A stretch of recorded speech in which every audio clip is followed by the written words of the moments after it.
आप सब लोग जानते हो कि 12 जिला पूरे राजस्थान में सबसे पिछड़ा हुआ जिलों में से अगर कोई गिना जाता है तो हमारा 12 जिला गिना जाता है। ये धरती माता, इस धरती माता में हमने जन्म लिया और इस धरती माता को बदलने की व्यवस्था के लिए संघर्ष के बलबूते पर नरेश जी हमारे बीच में आए हैं।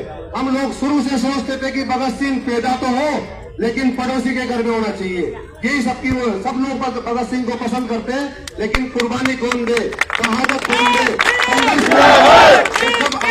पड़ोसी के घर में ही सही, लेकिन हमारे 12 जिले की धरती पर ये हमारे 12 जिले के बेटे नरेश जी के रूप में भगत सिंह हमारे बीच में आए हैं, जो आप सब लोगों के लिए लड़ाई लड़ रहे हैं। यहाँ के जितने भी नेताओं ने हम लोगों का वोट लेकर नेता बन गए, उन लोगों ने केवल अपना जमीन और स्वाभिमान बेचकर केवल धंधे की और पैसों की राजनीति की है।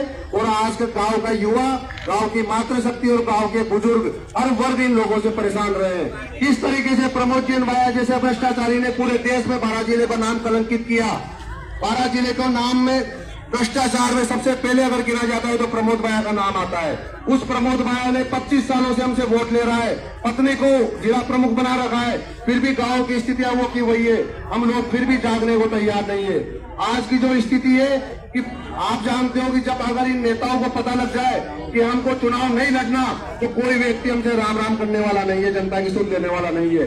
लेकिन पिपलोदी का हादसा देख लो आप, जिस तरीके से नन्हे बच्चों के वहां पे भ्रष्टाचार की भेंट चढ़ गए और उनको न्याय दिलाने के लिए नरेश जी ने 15 दिन का अनशन किया, 40 दिन की जेल रहे। तो आप भी समझते हो कि पिपलोदी में जहां तक हम समझते हैं कि इनका चुनाव से कोई लेना देना नहीं है, वहां से इनको कोई चुनाव भी नहीं लड़ना। उसके बावजूद भी वहां के नन्हे गरीब बच्चों के न्याय की लड़ाई इन्होंने लड़ी। एक दिन अगर कोई भूखा रह लेता है तो हमारा कलेजा उठ के पड़ता रहता है कि भाई भूख लग रही है, लेकिन 15 दिन तक ये अपने प्राणों की चिंता किए बिना जयपुर में धरने पर रहे, अनशन पर रहे, अस्पताल में पड़े रहे और इन्होंने अपने प्राणों की चिंता किए बगैर उन पिपलोदी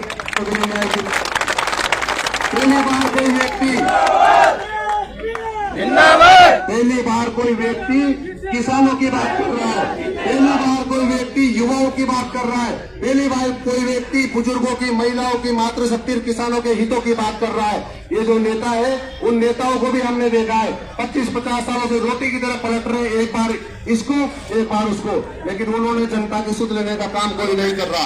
आज समय जागने का, अगर आज भी हम लोग नहीं जागेंगे तो हमारे गांव की और हमारी आने वाली पीढ़ियों की बदहाली के लिए जनता स्वयं जिम्मेदार रहेगी। ये मौका है, जिस तरीके से अंग्रेजों के खिलाफ लड़ते हुए देश के शहीदों ने स्वतंत्रता संग्राम के जरिए देश को आजादी दिलाई थी, ये लड़ाई भी उस स्वतंत्रता संग्राम से कम नहीं है। उस लड़ाई का नेतृत्व